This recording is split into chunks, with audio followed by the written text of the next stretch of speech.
is how we buy into the mind of God. Is how we connect ourselves to the mind of God. It's unfortunate that modern Christians only know prayer as a way of asking for things from God. Prayer is how we maintain the very relationship we have with God. The main purpose of prayer is to maintain a relationship with God. I don't know if you are with me. Is to maintain a relationship with God. When you are born again, and now when you pray, is how you maintain that relationship. So the requesting of things comes once in a while when you have those things to request. That is why even when Jesus was teaching prayer, he never started prayer with a way of saying, give me this, give me that. No. First and foremost, it was addressing God, our Father, who art in heaven.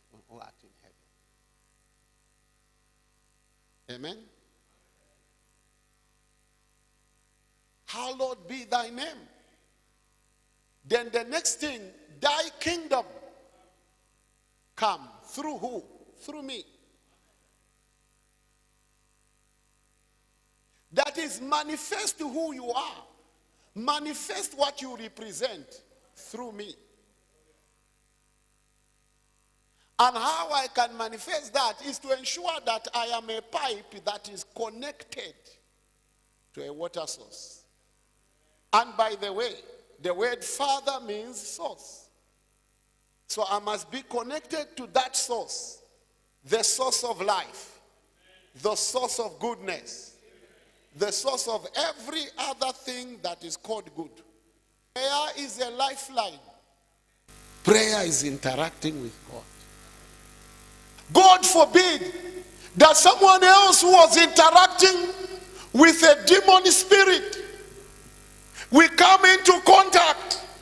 I am the one affected by his interaction, when he should be the one to be affected by my interaction with God. God forbid that the son of the devil, we shake hands, I am the one affected, and the son of the devil is not affected. God forbid. We have played Christianity too much. There is no way, if I have met him,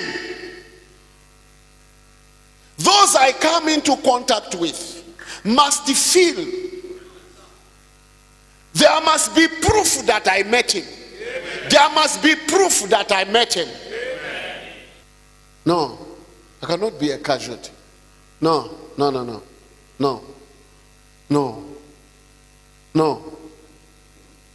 But you see, the thing that prevents you from getting closer to God, that is the thing that is truly killing you. And there are many things, of course. There are many enemies that hinder prayer, though chief among them is sin. A sinning man